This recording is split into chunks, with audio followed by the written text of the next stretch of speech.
खबर दी आपने आज इतनी बड़ी कुंडी साहब के आप लोगों के लिए काबिल कबूल नहीं है इलेक्शन कमीशन का ये फैसला कि 90 दिन में इंतखाबात नहीं हो सकते। बिस्मिल्लाहिर्रहमानिर्रहीम जी, बिल्कुल पाकिस्तान पीपल्स पार्टी का ये मौकफ है कि 90 दिन के अंदर कॉन्स्टिट्यूशन में जो है इलेक्शंस होने चाहिए। डिलिमिटेशन के कॉन्स्टिट्यूशन के साथ कोई जो है वो लेते नहीं है कि आप डिलिमिटेशन करेंगे और उसके बाद आप वो करेंगे।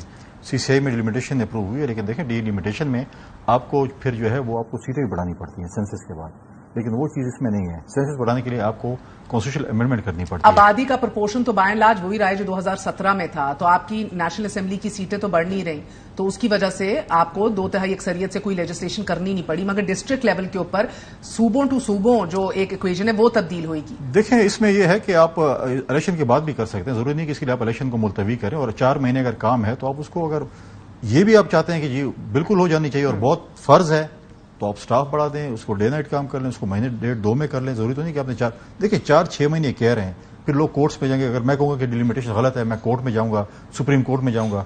आप अब देखिए जो हमारे इलेक्शन ट्रिब्यूनल के केसेस हैं, आज तक सुप्रीम कोर्ट में फैसले नहीं हो सके।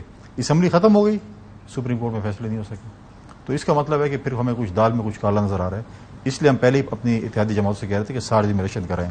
उन्होंने कहा नहीं, हम 90 दिन में जाना चाहते हैं। हमने कहा चलो 90 दिन भी काबिल कबूल है, बट ये चीज कि आप कहें कि 4 से 6 अच्छा, 90 दिन पीएमएलएन के कहने पे हुआ था, इत्तेहादी पार्टी कह रही थी 60 दिन पे ही करो। हमारा पहले दिन मौकफ था कि पार्लियामेंट को अपना टाइम पूरा करना चाहिए और 60 डेज के अंदर इलेक्शन होने चाहिए, क्योंकि इस मुल्क में पॉलिटिकल जो अनसर्टेनिटी है, इकोनॉमिकल क्राइसिस का वायदा है कि इलेक्शन हो। पीएमएलएन किसकी विम्स पे खेल रहा था?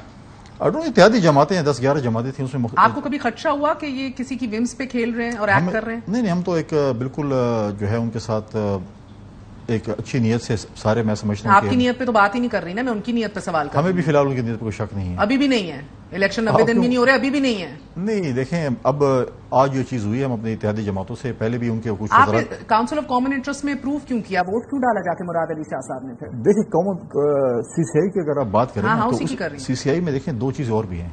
आप केपी और पंजाब के चीफ मिनिस्टर किस हैसियत से, जब उनके पास रिप्रेजेंटेशन ही नहीं है सूबे की, उनके पास मैंडेट ही सूबे का नहीं है, वो किस तरह वोट कर सकते हैं? साहब उधर से मुराद अली शाह उठ के चले जाते हैं कि मैं गैर आईनी लोगों के साथ नहीं बैठूंगा। देखिए, उसमें यह है कि मुराद अली शाह ने बिल्कुल वोट किया, लेकिन इसमें यह नहीं है कि आइन में यह नहीं लिखा हुआ कि आप इलेक्शन नहीं करा सकते जब तक ये चीज नहीं। आइन में ये चीज, इसका जिक्र ही नहीं। आइन में है कि 90 दिन, ये इलेक्शन एक्ट में है, सेक्शन 17 जो कहते हैं। हाँ, वही मैं कह रही हूँ ना, अभी हमने इब्तिदाई में भी बताया कि आइन मुकद्दम है ओवर एन इलेक्शन एक्ट। कहते हैं मुकद्दम है और पहले ये हो जाना चाहिए, उसके बाद। मगर मैं ये आपसे ये कह रही हूँ सर, आप साफ छुपते भी नहीं, सामने आते भी नहीं। पहले काउंसिल ऑफ कॉमन इंटरेस्ट में जाके वोट भी डाल देते हैं, 3 ऑप्शन सीसीआई में, एक्सेप्ट कर लेते, इस सेंसस को रिजेक्ट कर देते, आप वापस भेज देते। तहफुजात थे ना, ऑन रिकॉर्ड थे तहफुजात, वापस भेज देते। तहफुजात जो हमारे सीएम सिंध के थे वो दूर कर दिए गए थे, इसलिए हमने वोट किया। लेकिन इसमें यह नहीं है कि आप इलेक्शन इसमें मुलतवी कर सकते हैं, इसमें इलेक्शन मुलतवी नहीं हो सकते।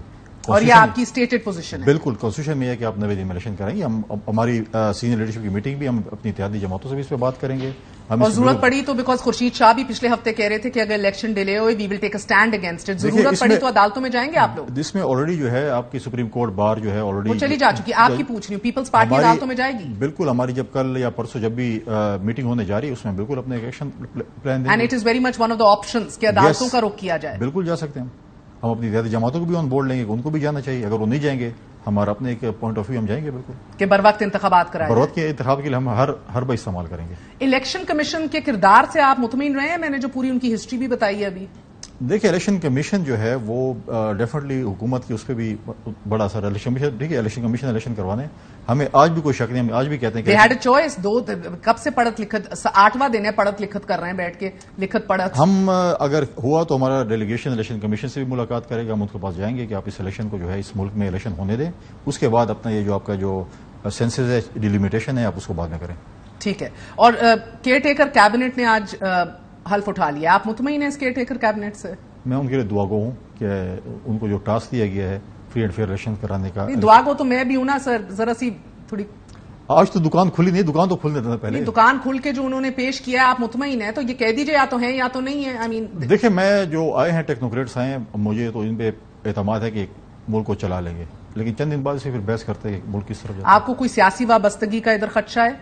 देखिए, कुछ लोग हैं जो कि पॉलिटिकल जो है पार्टीज के साथ रिलेटेड हैं। Does that bother you? उसके एक्शन साबित आहद चीमा है, जहांजेब खान है, आपके तारड़ साहब हैं। देखें, उनके एक्शन जो है वो फिर पता चलेगा, उनके एक्शंस क्या होते हैं निगरान हुकूमत, फिर उसके ऊपर डिबेट कर सकते हैं। अगर वो न्यूट्रल रहेंगे और इस चीज़ को आगे ऐसे लेकर चलेंगे तो हमें कोई एतराज़ नहीं होगा। अगर वो पार्टी बनेंगे तो डेफिनेटली हम पे एतराज़ होगा। बहुत बहुत शुक्रिया। फैसल करीम कुंडी साहब हमारे साथ मौजूद थे, आपने गुफ्तगू सुनी।